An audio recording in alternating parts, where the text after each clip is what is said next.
Will the Obama administration's position on Israel lead to more violence in the Middle East? You're 10 seconds away from finding out. Broadcasting from PJTV's worldwide headquarters in Los Angeles, California, it's the PJTV Report with Brandy Malloy.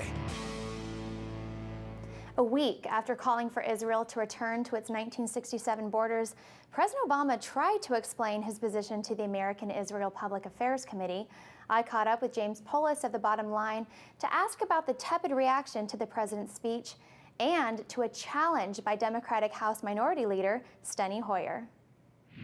If that peace and security are to exist, Israel's borders must be defensible and must reflect reality on the ground.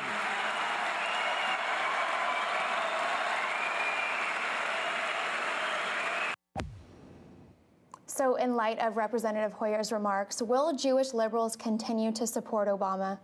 Well, their support has definitely got to be weakening in general. This goes back to the old Scoop Jackson Democrats versus the post-68 Revolutionary Democrats problem, and it clearly still hasn't been resolved. There is a fissure through the Democratic Party. Some of them have a certain attitude toward Israel, and some of them do not. Liberals, are they really going to look somewhere else other than Barack Obama in 2012? I doubt it, but if any group were to, I would look to Jewish Americans first. Okay, and it feels like we've seen this before. Saddam Hussein went to war with Kuwait in 1990, in part because of vacillating remarks by the U.S. about an Iraq-Kuwait border dispute. Could the president's call for pre-1967 boundaries actually cause a war? I'm not sure that it would cause a war directly, but here's a way that it could do it indirectly. The puzzling thing here to me is that these were remarks, this is a position, a formulation which was staked out by Hillary Clinton in 2009. So this has already been on the table. The strange thing is, why did the president feel the need to ensure that in his speech, which he knew was being delivered in an intense political environment where he's got lots of enemies and opponents, even people within his own party who disagree, why did he want to make sure that that line was delivered in that speech? I don't have the answer to that question, but it does raise a second question, which is, where does he really stand on Israel, and how firmly does he stand wherever that might happen to be? Those sorts of questions make the president look, I think, to Israel's enemies like the kind of guy who you can count on to get out of the way when it comes to taking another whack at the Israelis, I'm sorry to say. Well, this week Obama is in Europe, and European ministers were quick to praise him for his stance and position on Israel. So is this another example of Obama looking to Europe for leadership on U.S. foreign policy? Ironically, in this case, I almost think it's a matter of the president and the Europeans looking to each other to confirm that no one should lead.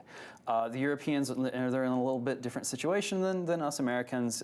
There's a general weakening of confidence in the culture and the politics that we just don't have, even though we have our share of liberals who say, pull out the troops, pull out the foreign aid, let Israel fend for themselves, just like any other state.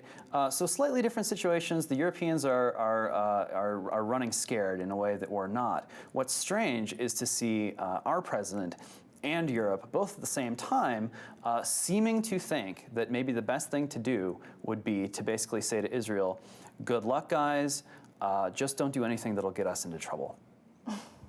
Well, thank you for your thoughts, James. Absolutely. And with the support of EU ministers, France will host an international fundraiser for Palestine this June. And on a philosophical note, on an upcoming PJTV special, Andrew Klavan tackles a question from a subscriber about why conservatives distrust big government while liberals embrace it. The man who won't bow down to God, you'd think he'd be free, but he'll actually bow down to anything. And I think if you bring that from the celestial to the terrestrial plane, you find that there are people who will respect valid authority that comes from the consent of the governed, authority that, as you say, is governed by checks and balances and restrained. You'll have people who are basically free, who will basically behave themselves and act in a good way. If you have people who think all authority, suspect all authority, they're really suspecting mankind. The institutions, the free institutions that keep them free but keep them in line, they suddenly will bow down to everything. They think they're going to be free, but they end up enslaved by this tremendous monolith they make to make sure that everybody does good. And you can catch more of Andrew Klavan or James Polis by clicking the links below. And viewers, join the conversation. Has President Obama's remarks on Israel strengthened or weakened prospects of peace in the Middle East? Click the comment button below to let us know what you think. I'm Brandy Malloy. This was the PJTV Report. Thanks for watching.